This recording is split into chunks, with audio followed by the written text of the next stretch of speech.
Halo pemirsa Cokro TV, jumpa lagi dalam program yang lagi viral. Nah, seperti biasa yang lagi viral bersama saya Nong Darul Mahmadah dan saya ditemani sebelah kiri saya oleh Belmondo Scorpio. Jadi nama kamu oleh Belmondo Scorpio. Dan sebelah kanan saya Kajito El Kayani. Iya, jadi yang lagi viral nih akhir-akhir ini sebenarnya dari minggu lalu ya, rame soal reshuffle kabinet ya. Nah, biasanya memang Presiden Jokowi ketika mengumumkan soal reshuffle itu selalu pengumumannya itu di hari Rabu Pon. Nah, kebetulan kemarin itu hari Rabu tanggal 1 ya, itu pas hari Rabu Pon. Sehingga semua publik, pengamat politik misalnya itu memperkirakan atau menganalisa bahwa akan terjadi reshuffle kabinet itu di hari Rabu Pon kemarin. Nah, itu juga karena terkait beberapa waktu sebelumnya itu kan telah ramai sudah ada ancang-ancangnya. Misalnya dengan adanya menteri dari Partai Nasdem yang dianggap sudah tidak menjadi koalisi dari Presiden Jokowi karena sudah mendeklarasikan Anies Baswedan sebagai calon presidennya. Ini seperti tanda atau indikasi gitu ya kalau Partai Nasdem itu sudah tidak mendukung Presiden Jokowi atau pemerintahan Jokowi karena dianggapnya Anies Baswedan ini kan dianggap sebagai antitesa dari Presiden Jokowi. Nah, tetapi ternyata kemarin itu ditunggu-tunggu ternyata tidak ada. Padahal sehari sebelumnya ketika Presiden Jokowi itu menghadiri acara ulang tahun PSI ya, Kopdarnas PSI, itu juga Presiden tuh sempat kayak memberikan sinyal bahwa akan terjadi reshuffle gitu kan, bahwa akan dievaluasi menterinya, akan ada pengumuman sesuai dengan performa, kinerja dan lain-lain. Nah, tapi ternyata enggak ada. Nah, kita akan membicarakan soal ini sebenarnya apakah ini tanda-tanda bahwa Nasdem kembali ke pangkuan atau kembali menjadi koalisi Jokowi ya, karena sebelumnya kita juga mendengar berita bahwa Surya Paloh itu juga sudah menghadap atau bertemu langsung dengan Presiden Jokowi karena memang sudah santer sekali waktu itu reshuffle akan diadakan dan tekanan atau tuntutan publik khususnya misalnya dari PD Perjuangan ya untuk secepatnya mereshuffle menteri dari Nasdem itu juga sangat besar, tapi ternyata kemarin kita tunggu pengumumannya itu nggak ada. Nah, kita akan membicarakan ini nih karena ada kemungkinan pertama memang Nasdem itu tetap bertahan di pemerintahan Jokowi sebagai koalisi.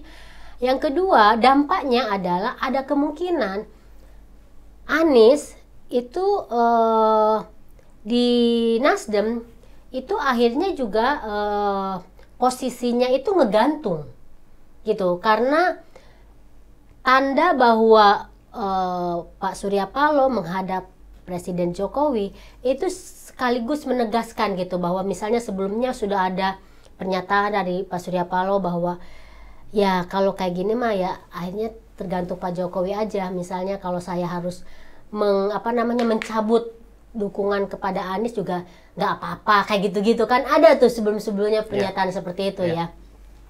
Oke, kita mulai diskusinya nih. Dari siapa dulu? Mau dari Belmondo apa dari Kajito? Mas Jito dulu. Oh, Mas Jito dulu. Sekali-kali kamu deh, biar di ini sama ini. Oke, dari saya aja. Iya dong. Oke.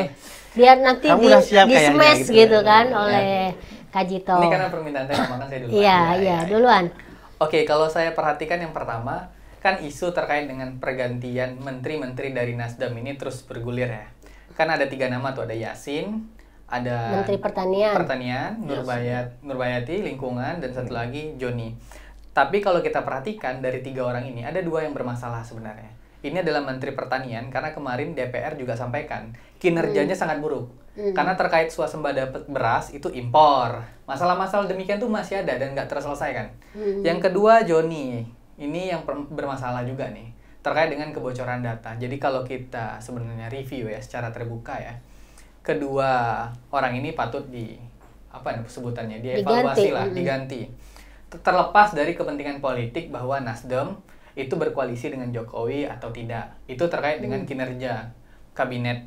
Terus terkait dengan ini kan kemarin Pak Surya Paloh nih jalan-jalan juga dia ke istana berhadapan dengan Jokowi. Kalau saya mau tafsir tuh kira-kira gini nih tafsiran saya ya.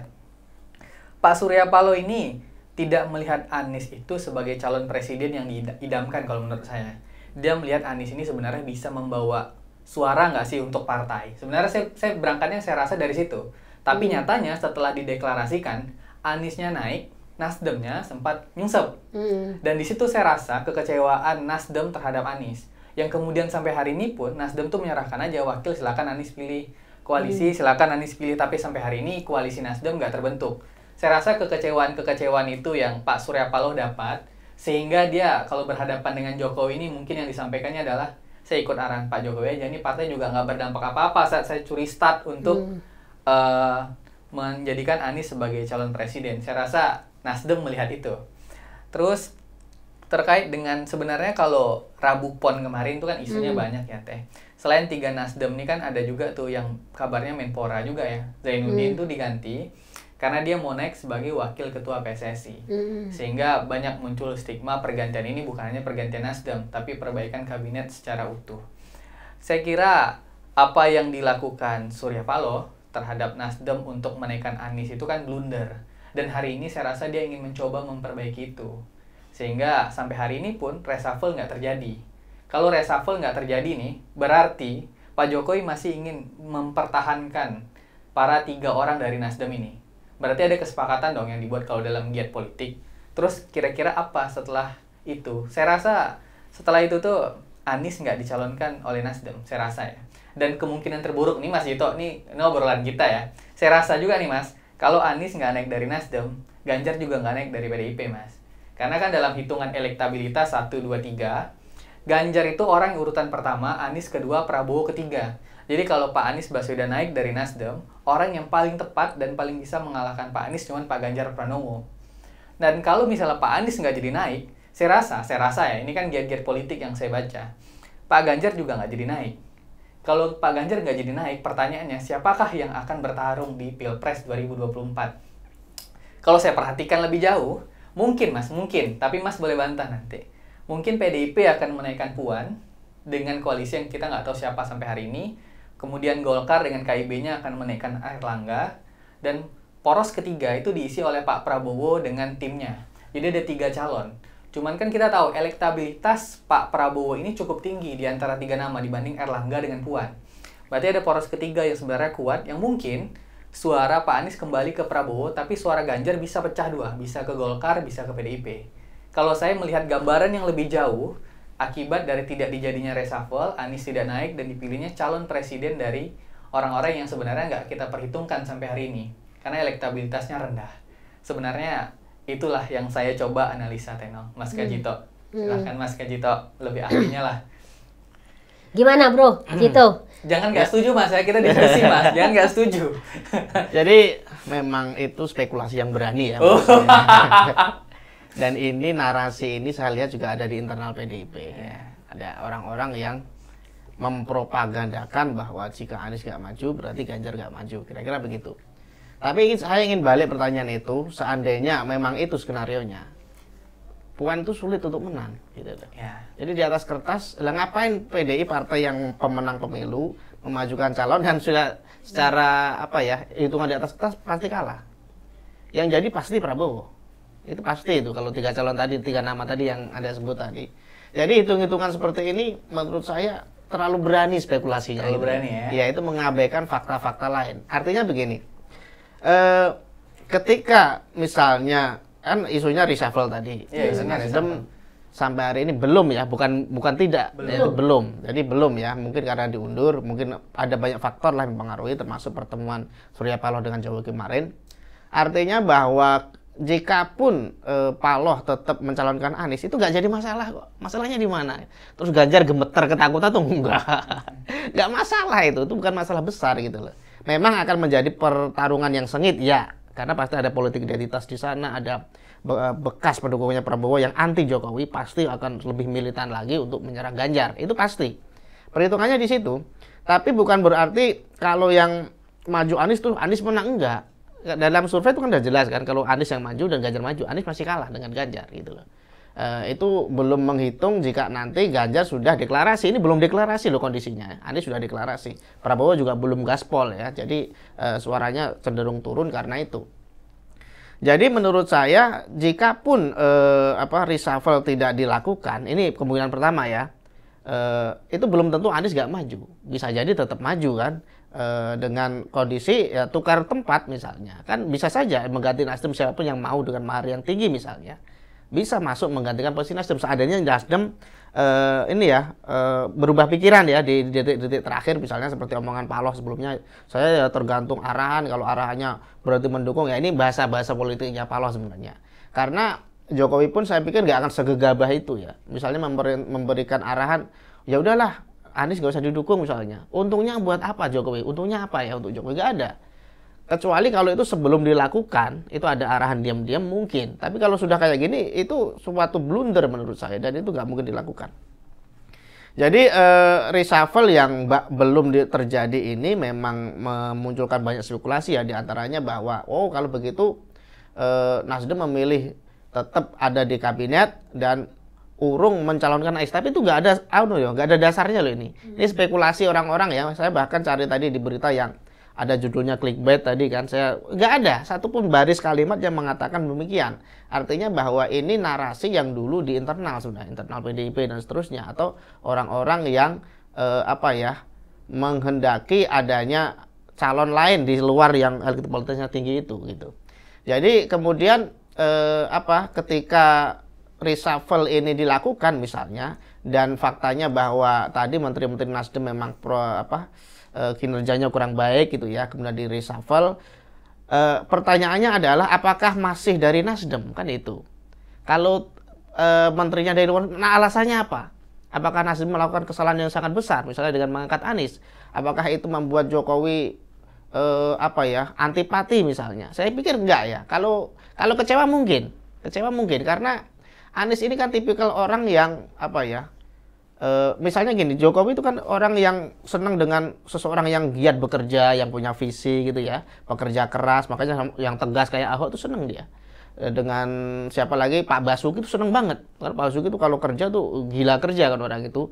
Artinya bahwa tipikal orang seperti Pak Jokowi ini senang dengan orang-orang yang begitu gitu. Sementara Anies itu sebaliknya. Contohnya di Jakarta kemarin, bagaimana dia bisa membuat suatu hal yang sangat mudah, Sodetan Kali Ciliwung itu nggak berhasil dilakukan gitu loh. Bagaimana dia normalisasi yang mestinya tinggal tanda tangan itu nggak dilakukan. Akhirnya kan kali yang belum dikeruk itu banjir, sementara yang sudah dikeruk nggak kena luapan. Itu membuktikan bahwa Anies memang antitesis dari orang-orang yang giat bekerja, bukan hanya Jokowi ya. Dan itu tentu saja memunculkan rasa kecewa ya, bukannya benci, nggak, kecewa aja loh, kok bisa sih Surya Paloh, Nasdem yang nasionalis, yang katanya ini toleran, mengangkat sosok yang disebut sebagai bapak politik identitas di Indonesia gitu loh. Itu kekecewaan aja menurut saya. Jadi nggak ada alasan logis yang membuat Pak Jokowi benci ke Nasdem. Tapi jika suatu ketika ada reshuffle dan ternyata menterinya Nasdem itu kena ya, kemudian gantinya juga bukan dari Nasdem misalnya, itu juga bukan alasan itu, pasti ada alasan lain di balik itu ya, yang lebih besar dari hanya gara-gara Nasdem menunjuk atau mendukung Anies sebagai capres. Saya pikir gitu teh. Jadi memang ada bukan kemungkinan, jadi belum jadinya pengumuman reshuffle itu bukan dikarenakan Jokowi tidak suka dengan Anies, dalam hal ini kemudian tidak suka dengan Nasdem, mempengaruhi hubungan koalisinya dengan Nasdem. Jadi kalau menurut Bro Kajito itu sebenarnya itu tidak bisa dijadikan sebagai faktor lah ya. Jadi lebih reshuffle itu akan diadakan itu memang betul-betul lebih karena soal kinerja aja ya. Yang mungkin kalau misalnya diumumkan sekarang, apalagi misalnya penyebabnya itu karena soal dia Menteri Nasdem, itu kan mungkin akan digoreng macam-macam oleh yang tidak suka dengan Jokowi ya. Yaitu dikaitkan khususnya yang selalu yang selama ini jadi pendukungnya Anies lah, itu bisa jadi digoreng gitu, dan bisa menjadi isunya itu atau dampaknya itu menjadi tidak produktif sebenarnya gitu. Jadi mungkin kalau saya ngelihat ada faktor itunya juga tuh, pertimbangan, salah satu pertimbangan dari Presiden Jokowi. Mungkin Presiden sudah ada catatan atau bukti atau KPI lah istilahnya ya. Tetapi kalau misalnya selalu dikaitkan dengan politik itu kan capek juga kan, benar. Gitu ya. Gimana itu, Bro? Kalau saya melihat begini juga, Mas Kajito, terkait dengan kabinet yang dipimpin oleh Pak Jokowi. Kabinet ini kan harus solid ya. Berarti harus solid itu perintah presiden, visi presiden dijalankan oleh beberapa menteri. Dan menteri itu memang representatifnya adalah partai-partai koalisi, bukan partai oposisi. Karena kita menjalankan visi yang memang dipilih rakyat secara langsung. Kalau terkait dengan Nasdem yang akan direshuffle atau tidak, ini kan ada beberapa catatan sebenarnya yang memang kinerjanya buruk di dua itu. Dan kritik-kritik yang masuk terhadap menteri itu memang dikritik oleh DPR, lembaga legislatif, yang memang di sana tuh ya unsurnya semua partai politik. Dan kalau berkaca juga, presiden ini kan prerogatifnya kan memang memilih kabinetnya, timnya, menterinya, dan itu saya percaya bahwa objektivitas tertinggi itu adalah subjektif gitu pada akhirnya. Sehingga pilihan-pilihan mereshuffle Nasdem itu harus memang dilakukan. Karena lucunya gini, Mas, di catatan kritis yang saya pikirkan itu, kalau memang Nasdem mengusung Anies sebagai antitesa Jokowi, itu kata yang dipilih bukan melanjutkan tapi perubahan. Misal pembangunan, kan emang namanya aja koalisi perubahan. Dan Nasdem masuk di dalamnya. Berarti secara tidak langsung dari kepala sampai bawah itu tidak ada kesamaan visi karena ada perubahan di sana. Misalnya pembangunan jalan tol, berarti nggak sepakat atau gimana, saya nggak ngerti. Misalnya pembangunan IKN nggak sepakat atau gimana, saya nggak ngerti. Kemudian pemindahan jabatan politik yang dilakukan, misal Jokowi nanti di masa depan, itu bukan karena landasan politik saja kalau saya perhatiin. Karena landasan kabinet itu harus solid gitu. Dan yang harus masuk adalah sebuah koalisi. Karena kalau kita berkaca tentang kepemimpinan Indonesia ini memang dipilih sama masyarakat langsung, presiden. Kalau oposisi yang masuk, jatuhnya pemerintahan yang eksekutif ini kan harusnya tuh eksekusi, jatuhnya berdebat aja. Kalau berdebat letaknya di legislatif, ya kan? DPR di sana ada susun undang-undang. Tapi kalau di eksekutif ini memang harus solid. Nggak bisa oposisi di sana. Catatan kritisnya kalau oposisi di sana, eksekutif nggak jalan. Yang ada nanti intrik-intrik aja. Dan sampai hari ini jatuhnya intrik karena Nasdem nggak diganti. Dan Nasdem sampai hari ini masih mempertahankan Anies di partainya. Kalau saya melihatnya itu, Mas. Catatan-catatannya sih bukan logis nggak logis ya. Ini karena harus solid nggak solid kalau saya melihatnya. Dan saya rasa pemanggilan si Surya Paloh ke istana itu saya rasa untuk mengungkapkan catatan-catatan ini. Jokowi kan berpikir bukan pemanggilan loh. Pemanggilan Surya Palohnya yang minta ketemu. Minta ketemu itu, sorry. Surya Palohnya minta ketemu. Saya rasa ada ungkapan kayak ini kalau saya ganti Nasdem, tentu publik pasti akan menilai seolah-olah kinerja ini adalah kinerja politik gitu ya. Sedangkan kalau nggak diganti, ini kabinet nggak solid. Pilih yang mana? Pilih dapat sentimen atau pilih kerja dengan solid. Kalau saya pilih kerja dengan solid. Karena pada akhirnya pejabat publik yang dipilih langsung dari partai politik itu memang erat hubungannya. Karena kita harus punya visi yang sama kalau bangun Indonesia yang dipilih langsung. Kalau saya tuh melihatnya begitu. Itu dari saya. Iya, gimana? Saya setuju yang ini ya. Karena, setuju jadinya. Ya, ini makasih Mas Kajito, nggak pernah disetujuin Mas. Artinya bahwa landasannya memang bukan hanya karena mendukung Anies ya, tapi lebih kepada soliditas ini kabinet ya, tim.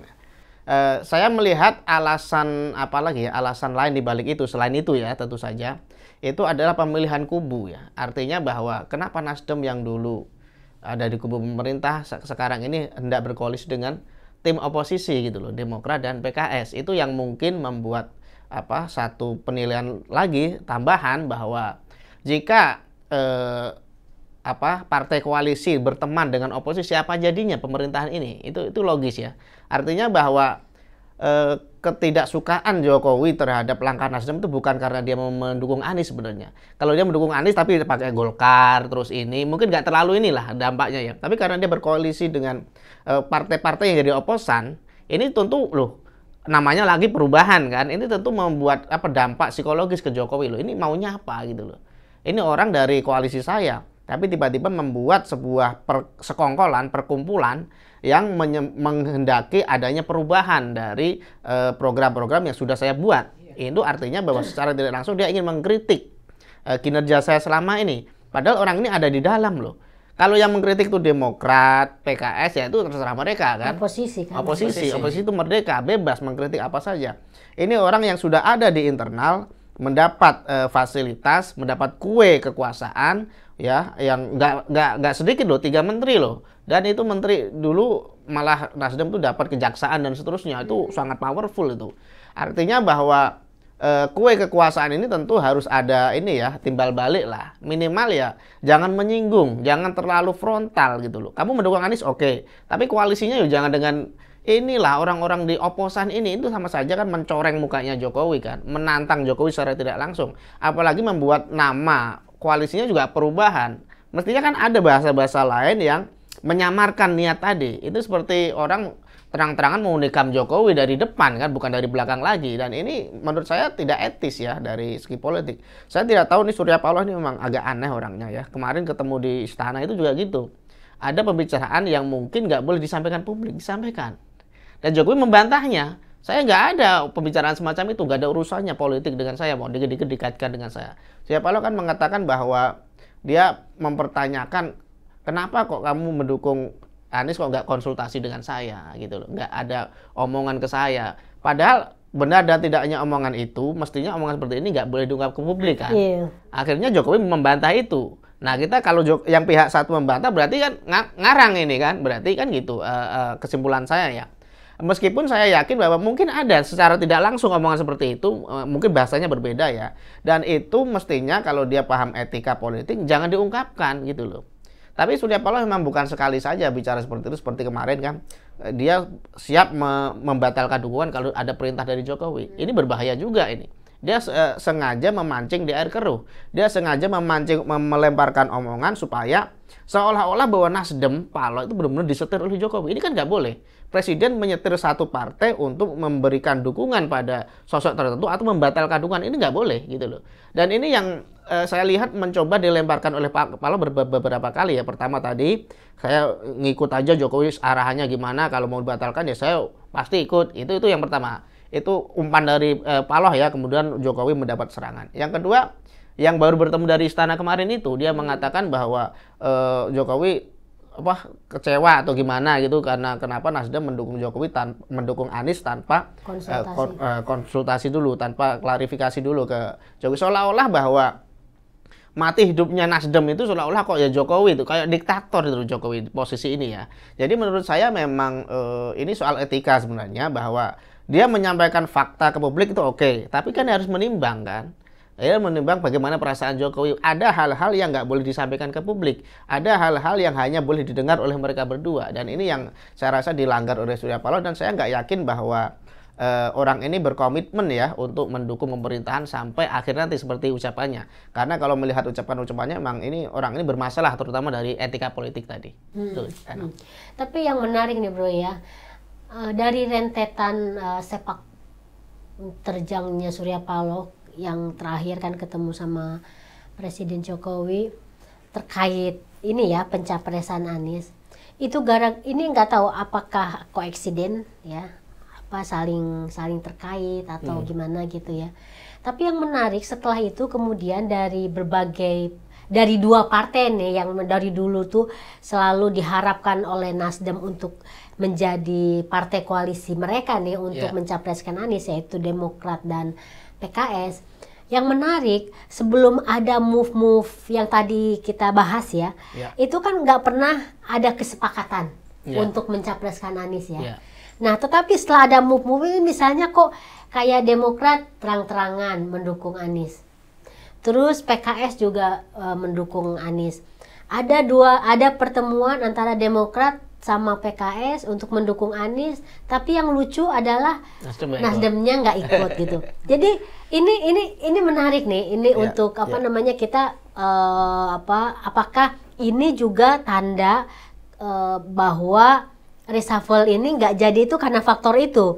Jadi istilahnya itu Nasdem ini memang jangan-jangan udah kesedot lagi nih ke koalisi pemerintahan sekarang, dan biarkanlah akhirnya kemudian dua partai inilah yang melaju mencapreskan Anies. Sebagai closing, gimana kamu ngelihat itu? Kalau saya closing kayaknya Nasdem nih sebagai tumbal aja. Nanti kalau udah diambil sama Demokrat PKS, Nasdemnya mundur kembali ke pemerintahan. Saya rasa itu kalian niatnya. Ya, ini kan kalau ngelihat dari indikasi sekarang kan kayaknya menjadi seperti itu ya. Ya, menjadi seperti itu. Cuman saya mau tutuplah simpulannya. Kalau dari saya itu begini. Kalau dalam etika politik atau bernegara gitu ya, apalagi dia ketua partai. Ini kan jelas ini. DPR udah bilang nih 2 menteri bermasalah. Jangan sampai presiden dulu yang suruh. Nih 2 orang nih harus disadarkan sama ketua partainya. Jadi dari Nasdemnya langsung gitu dulu ya. Bilang, Menteri Pertanian betul sikit kerjanya gitu. Menteri Kominfo betul sikit kerjanya. Itu etika berpolitik kalau kita punya partai kayak Surya Paloh gitu terhadap menteri-menterinya yang Nasdem di Jokowi. Tapi yang dilakukan Nasdem mempertahankan 2 menteri itu, ini kan berarti evaluasi partainya juga nggak baik. Kalau menurut saya juga nggak bagus. Kemudian dikait-kaitkan dengan Anies yang diusung oleh Nasdem, nih agak panjang rentetan masalahnya. Dan kalau saya lihat juga terkait dengan Tenong cerita tadi, memang saya perhatiin Tenong, setiap kali ada pertemuan Nasdem dan PKS Demokrat, Nasdemnya nggak ada, Anies aja yang ada. Sedangkan Anies ini sebenarnya bukan kader dari Nasdem. Saya nggak tahu tujuannya apa. Mungkin Nasdem ini setengah hati, saya nggak ngerti juga. Cuman sampai saat ini kan banyak orang yang kecewa terhadap Nasdem, karena yang awalnya partai nasionalis kok tiba-tiba banting setir mendukung orang yang sampai hari ini tuh serat hubungannya sama politik identitas gitu ya. Jadi kalau dari saya agak bingung karena tafsirannya liar kemana-mana pikiran saya nih. Cuman kalau dari saya ya kita tunggu dan kita pastikan aja lah. Dan mudah-mudahan Pak Jokowi dan pemerintahannya dan kabinetnya itu terus solid. Kalau ada yang nggak solid ya dievaluasi, buang aja. Kita perlu kerja-kerja nyata di sini, nggak kerja-kerja politik identitas, kerja-kerja kata-kata. Kalau dari saya itu. Ya. Oke, bro. Kalau menurut saya kuncinya di reshuffle itu sendiri ya. Jadi ini kan saat ini tafsirnya liar kemana-mana, tapi semua itu akan terkunci kalau nanti reshuffle dilakukan dan pengganti menteri yang kemungkinan didepak ya, kemungkinan dari Nasdem kan. Itu dari mana? Kalau masih dari Nasdem, mungkin narasi semacam itu bisa dibenarkan ya. Tapi kalau penggantinya bukan dari Nasdem, itu berarti ya jalan terus kan koalisi tersebut. Tapi saya ingin melihat ini dari sisi lain ya, di luar pertimbangan tadi, di luar pertimbangan reshuffle, bahwa saya melihat Nasdem ini sudah kepalang basah gitu loh. Artinya bahwa dia ketika mencalonkan Anies, kadernya banyak yang mundur ini. Orang udah dikecam dan dia sudah dianggap blok sebelah gitu ya. Ketika dia ingin menarik diri, ini akan babak belur lagi. Bloknya Anies akan memusuhi dia. Dia akan lebih jatuh ke lembah yang lebih curam lagi. Jadi saya rasa tidak ada jalan keluar bagi Nasdem. Sudah kepalang basah dia. Tidak ada pilihan lain kecuali dia mendukung Anies total ya. Mati-matian. Mau nggak dibagi kursi menteri ya itu masa bodoh lah. Mungkin mahar dari Demokrat lebih tinggi gitu kan. Mungkin ya. Untuk menutupi semua kos politik itu bisa jadi. Atau dari manapun itu. Tapi menurut saya jika Nasdem melakukan skenario yang tadi Bro Belmondo bilang itu ya itu malah babak belur. Makanya kemungkinan kenapa dia ketika ada 2 rekan koalisinya berdiskusi bertemu, mereka Nasdem nggak ikut. Salah satunya mungkin ya untuk menjaga supaya tidak terlalu frontal ya ke Jokowi ya. Itu jika masuk ke narasi Belmondo ya. Tapi kalau memang dia nggak datang itu karena alasan tertentu, misalnya ya kan nggak mungkin toh kalau wakilnya itu petinggi elit teras yang datang di bawah itu kan sama aja nggak menghargai kan. Mungkin itu menurut saya. Jadi poin saya adalah sampai titik akhir nanti Nasdem kemungkinan besar akan tetap mendukung Anies apapun yang terjadi. Mereka sudah kepalang basah, sudah terlanjur basah, sudah terjun, sudah habis-habisan, meskipun yang safari kemana-mana tapi suara partainya malah nggak naik, malah jeblok. Apapun itu dia terlanjur masuk. Artinya bahwa kalau dia melepaskan itu dia mau kemana gitu loh. Dia tidak akan menjadi kunci penentu. Tapi kalau dia tetap ini meskipun babak belur sekarang ya mungkin kita nggak tahu perhitungannya Pak Aloh itu kan. Mungkin dia akan mendapatkan durian runtuh dari sisi yang lain atau justru hancur lebur ya kita nggak tahu, kita tunggu. Makanya kunci tadi memang ada di reshuffle ketika dilakukan dan siapa gantinya dari partai mana kita baru bisa berspekulasi lagi, kita baru bisa mengambil kesimpulan oh ternyata ini toh yang misteri yang Rabu Pon yang bakal yang belum terungkap belum terungkap menunggu Rabu Pon selanjutnya. Saya kira itu teh. Iya, jadi tadi istilahnya Nasdem itu maju kena mundur kena akhirnya ya. Jadi memang udah nggak bisa lagi mengambil keputusan untuk katakanlah balik lagi meskipun itu sudah dilakukan oleh Surya Paloh ya dengan berbagai cara, karena melihat dampak dari pencapresan terhadap Anies ini sangat besar dampaknya buat partainya sendiri. Nah, jadi untuk reshuffle terhadap kabinet Presiden Jokowi kita masih menunggu lagi nih perkembangan berikutnya, perkembangan politik berikutnya, karena ini kayaknya masih sangat besar ininya ya, kemungkinan terjadinya dan juga masih liar untuk ditafsirkan kemana-mana. Dan kita masih tunggu nih pemirsa Cokro TV ya, pengumuman dari Presiden Jokowi. Kita ingin tahu bagaimana akhirnya ujung dari reshuffle ini, apakah akan terjadi atau enggak, kita akan tunggu pengumumannya. Gitu aja ya. Oke. Demikian pemirsa Cokro TV untuk yang lagi viral minggu ini. Kita akan ketemu di yang lagi viral minggu depan. Salam semuanya. Dadah.